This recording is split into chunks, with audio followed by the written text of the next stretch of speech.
অর্জন করেছে। সে ৭১ সালের এই দিবসে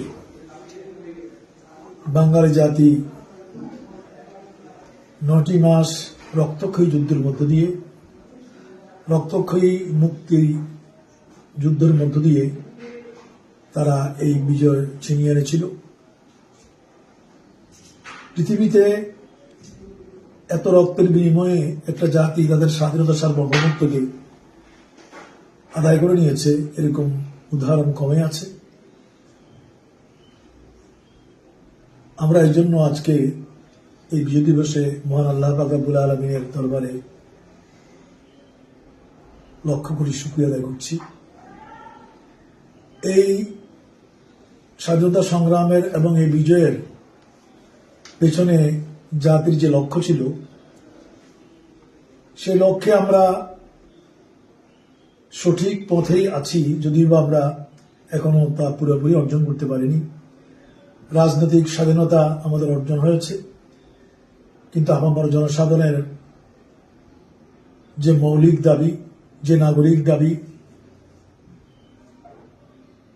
সেগুলি এখনো আমরা নিশ্চিত করতে পারিনি।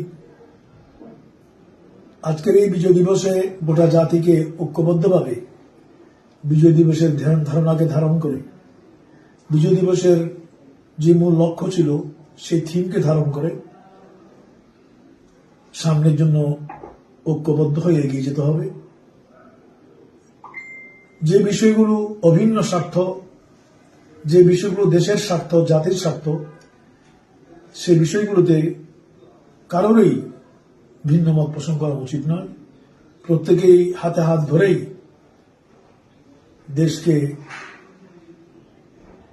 এগিয়ে নিতে হবে, যাতে আমরা বিশ্ব দরবারে মাথা উঁচু করে দাঁড়াতে পারি। হানাহানি, মারামারি, দুর্নীতি এবং দেশের ক্ষতি হয় অথবা দেশের স্বাধীনতা সার্বভৌমত্ব নষ্ট হয়, এমন কোন গৃহীত কাজ কারোরই করা উচিত নয়। এই জন্যেই ইসলামের সে মহান বিজয়, মক্কা বিজয়ের ক্ষণে আমরা দেখি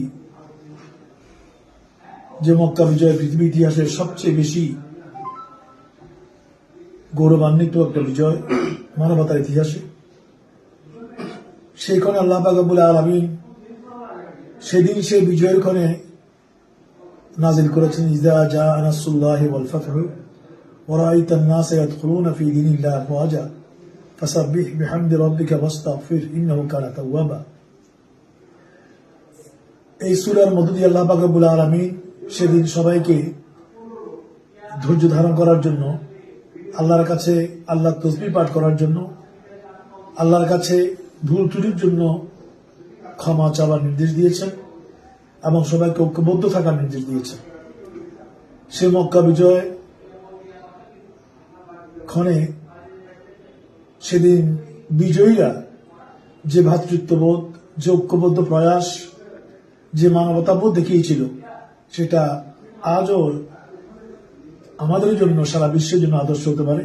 এখনো আমরা সেই মহান বিজয়ের মূল আদর্শকে ধারণ করে বাংলাদেশের এই বিজয়কে যদি আমরা এগিয়ে নিতে পারি, 18 কোটি মানুষ যদি ওই আদর্শের ভিত্তিতে ঐক্যবদ্ধ হতে পারি, মুক্তিযুদ্ধের আদর্শের ভিত্তিতে যদি ঐক্যবদ্ধ হতে পারি এবং একটা মানবিক কল্যাণময়ী রাষ্ট্র যদি আমরা এভাবে কায়েম করার পথে এগিয়ে যেতে পারি, তাহলে আজকের এই বিজয় দিবস সফল হবে।